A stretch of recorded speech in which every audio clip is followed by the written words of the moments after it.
right, good afternoon, everyone. Kevin Henderson, Grayson County Judge Executive. Today is April the 29th, 2020, Wednesday. Got a lot to go over today, so we'll try to be quick. First of all, I want to remind everyone to do their 2020 census, please. Get them done. Takes about 10 minutes. It's 2020census.gov, and you can fill that out and just a short period of time. Next, I'd like to say I'm thankful to see all the people last night around 7 o'clock, praying for our long-term care facilities, Grayson Manor, Springview, and it was nice to see that on news feed that, instead of, I know there's a lot of different things going on in the world right now, but it was nice to see something positive and instead of a lot of negative. So it was good to see that.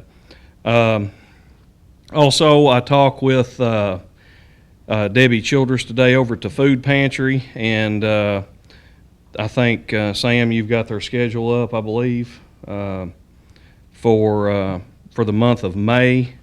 And if you got any questions, call Debbie over there at 270-259-4000. And they are wearing masks whenever you come through the drive-through. And she would like for everyone that does a pickup to could you wear a mask? And if you can't, she's going to try to find you one. We're just they're going to try to do everything they can to get things opened up too. And I'm going to talk a little bit more about masks at the very end here. But I will say that we started a new Facebook page today, and because I knew there was a lot of people out there that had been making masks, individuals, and a lot of folks, a lot of businesses. So we went ahead and started a Facebook page. Really simple, Grayson County Masks. So if you'll just go to Grayson County Masks and join that group, and we started it here at my office, thanks to Megan England. She got that started for us.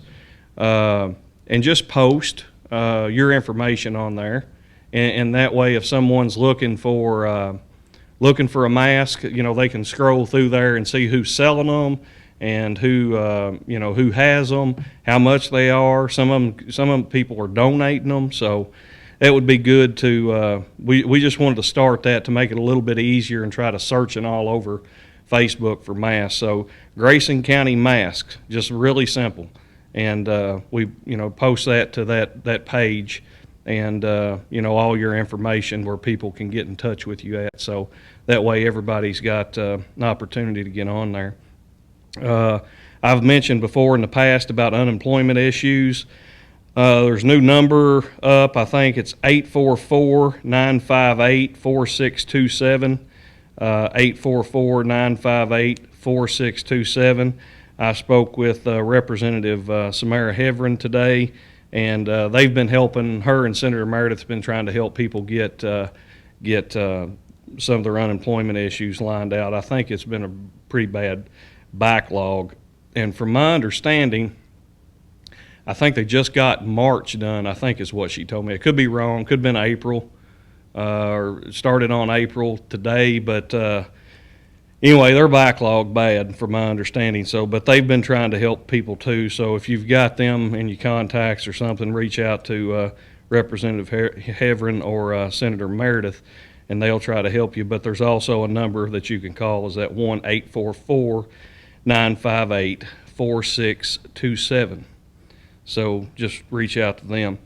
And also, I got contacted yesterday by Rough River Hardware, and they actually have several mask options available for the general public.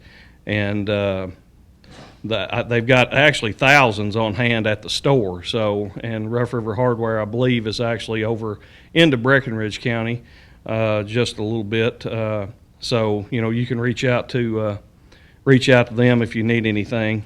And the store number is 270-902-4488. 270-902-4488. And that come from David over at Rough River Hardware. So, and I'll tell him also to post to this Grayson County Mass. That way everybody can, with this new mandate coming up on May the 11th of mask, and like I said, we'll go over that a little bit later. All right, on the numbers today, we have 2 new positives since press release yesterday, and one of them is an 18-year-old female, which is a worker at Grayson Nursing and Rehab, and the other is a 60-year-old female at Twin Lakes Regional Medical Center. And both of those folks are isolated at their home. And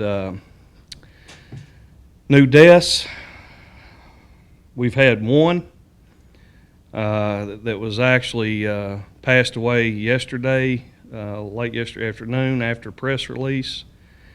And this is a 101-year-old female, Grayson Nursing and Rehab resident. And I will also go over with the gentleman that passed away yesterday also.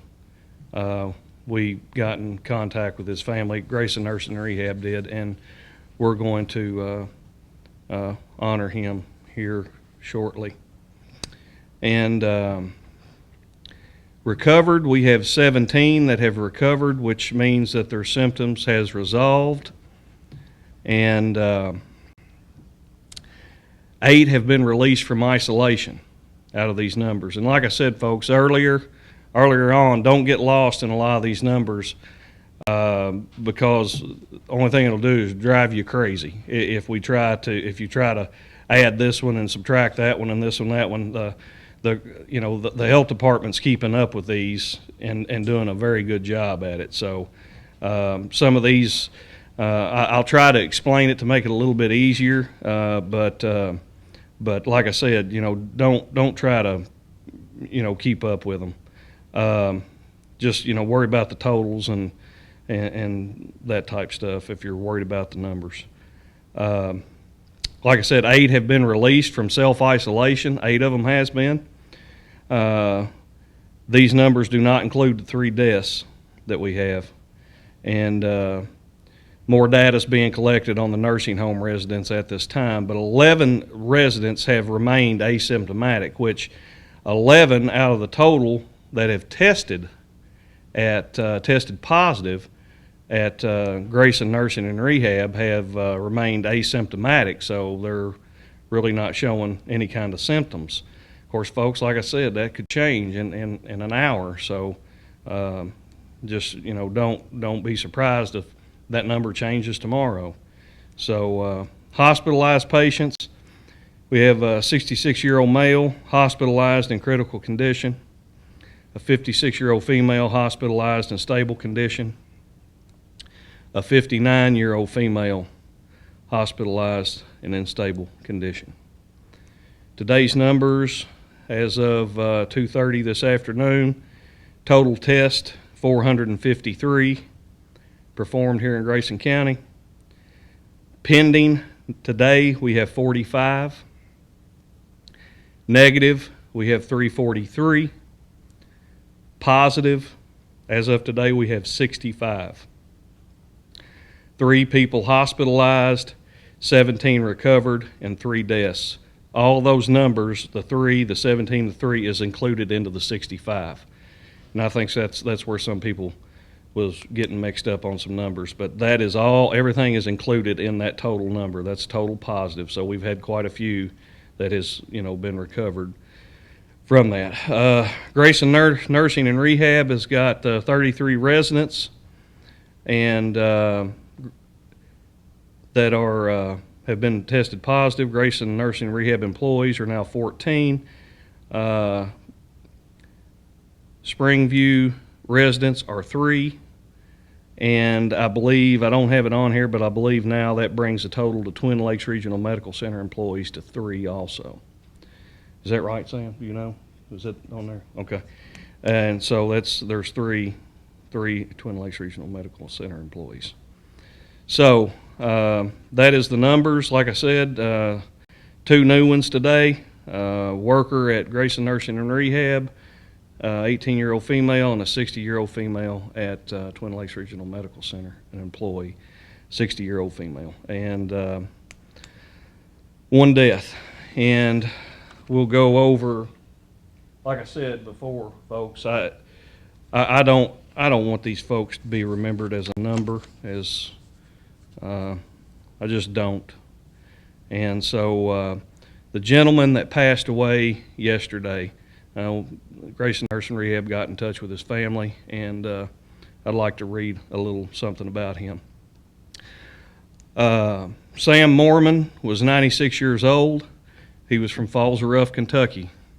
He went to be with the Lord on April 28, 2020.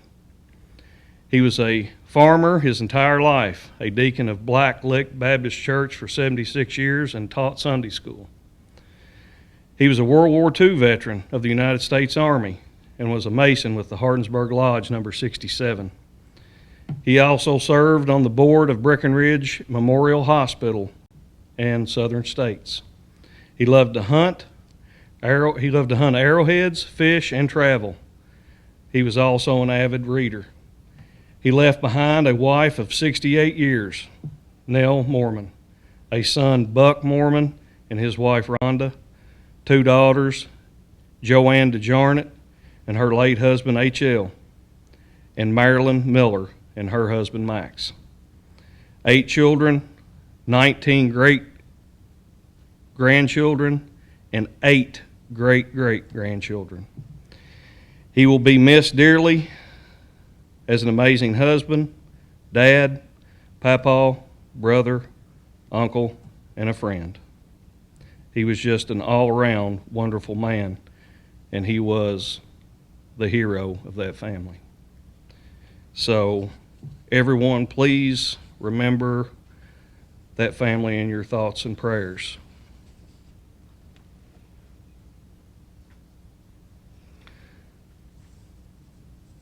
The other death that we had yesterday is a very well-known person in our community, Alma Catherine Burnett Schartzer. She was 101 years old. She lived in the Duff community all of her life. She went to be home with the Lord on April the 28th, 2020. She was from a farming family and was the oldest of 3 siblings. Along with her husband, Tom Schartzer, they raised 5 children on their family farm. She taught all of her children to work hard, to be respectful, and to be proud of her family, their country, and to love the Lord. During her 101 years that she lived through some tough times, but always held tight to her faith and to her family. She was dearly loved by our community at Duff, where she resided most of her years. The way most will remember Miss Schartzer is tending to her garden. That was her place that she always shined. She was a simple woman that held strong to the end.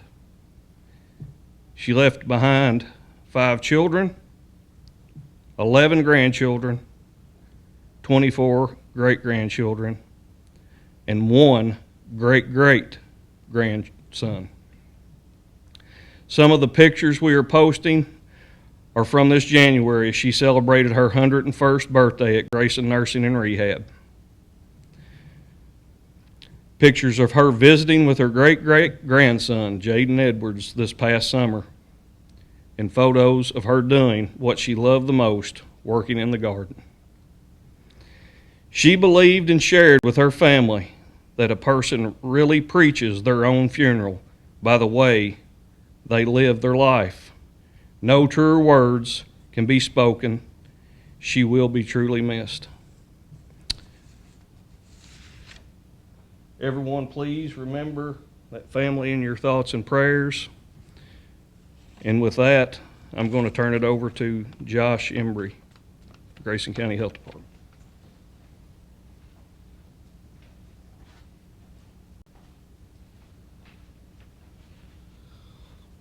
All right, thank you, Judge.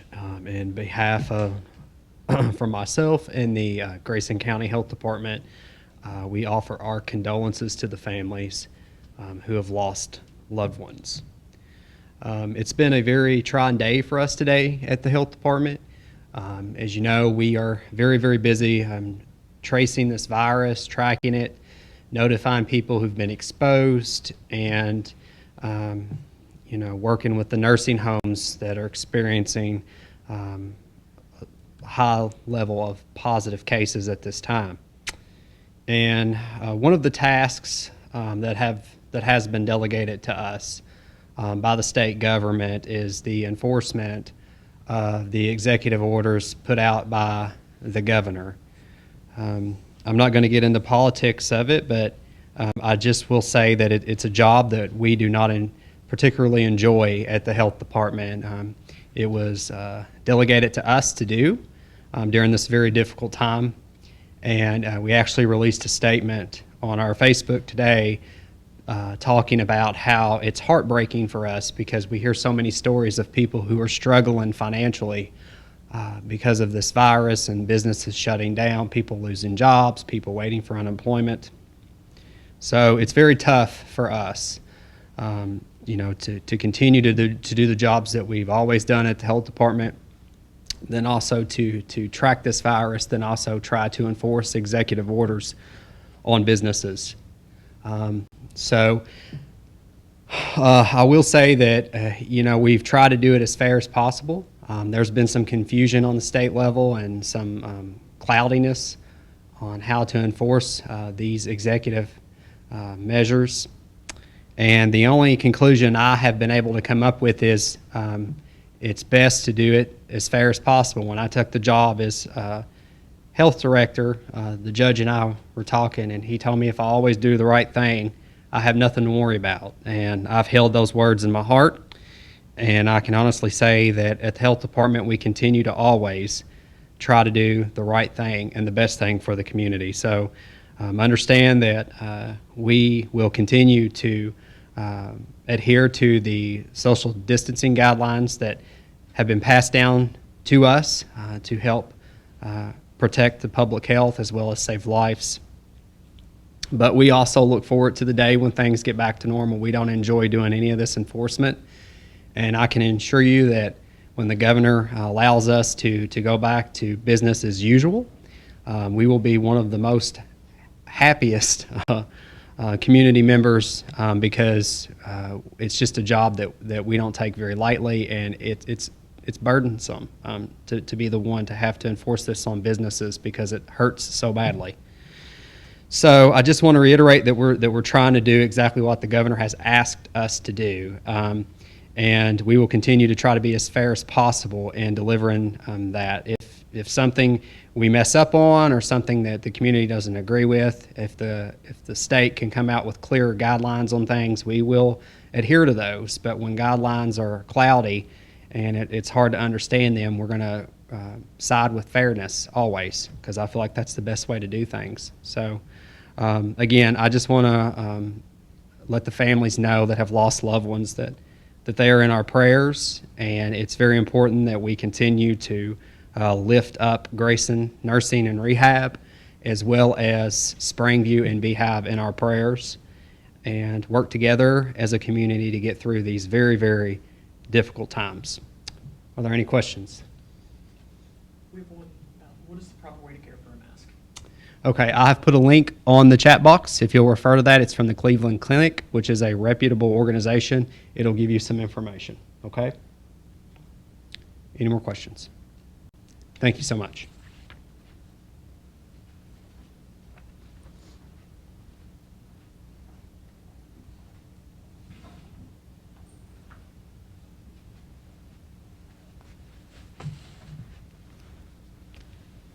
Good afternoon, everyone. Jeremy Loxton, County Attorney. In looking to the future, I've reached out to the local Phase 1 providers that opened up, that were available to open up on April 27th. Some providers, if they meet the requirements set down by the state, such as dentists, optometrists, physical therapists, chiropractors. I've been calling all day and trying to gather some information from those businesses, those providers. I've done this, as I've said, to try to see what we can expect in the future when other businesses are slowly opened and other entities are opened. What has occurred is I've got some good information. Some businesses have not opened yet, some of these providers, but a lot have. The major thing that I found out is that appointments are just taking longer due to the screening process that's required of them and bringing in the patients one by one into the facility. The waiting in common areas are not allowed under this restricted opening. Second, masks are being provided to patients who don't have masks. Most of the providers I talk to, they say the people come, they're ready for their appointment, and they have the mask as they're asked to. So there's a lot of cooperation going on. The biggest struggle that these Phase 1 providers have encountered across the board is the personal protective equipment that they have to utilize when operating and to give these care to provide. The Phase 1 providers are waiting on a lot of PPE orders from either private companies or their corporate offices. That's part of the requirement, is that they don't open until they are ready and they have enough PPE equipment to begin the care. There are Phase 1 providers that need additional PPE, and I'm in the process of informing them their ability to request those resources from the Department of Public Health on the state level. But it appears, based on the information that we've received all day long from different sources, that they are very unlikely to be approved, as all these assets are being directed to higher tier providers such as hospitals, nursing homes, ambulance services, and pharmacies. Now, some of the providers, as I discussed, have not opened yet. Some of these offices haven't opened, and some have opened only for urgent and emergent patients, kind of like they were doing before. When there was an emergency, they were allowed to see those people. But they are still working diligently to open. Out of the 7 or 8 offices I talked to today, we had a couple late openings. They didn't open first thing Monday because they got the requirements on Sunday, and then some are still waiting to open. So my message is this: please, if your provider is open, if you make a dentist appointment or a chiropractor or eye doctor appointment, anything like that, or a clinic appointment, please be patient with the staff and their requirements. Your appointment will take longer than it used to, but if you have an attitude of gratitude to the fact that you are still able to actually go to your provider, then that will be quite helpful to you and them. They do care about your health and your safety, and so they're just following these restrictions. Thank you.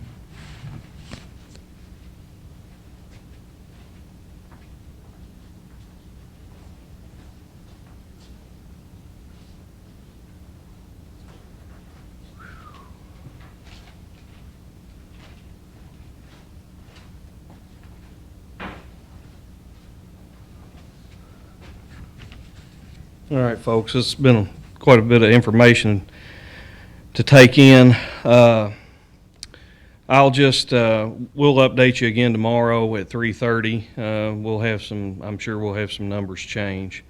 And I think we're going to get some more information from the governor this afternoon about some different phases of how things are supposed to open up. So we'll see what that entails and try to update you on how we'll deal with that.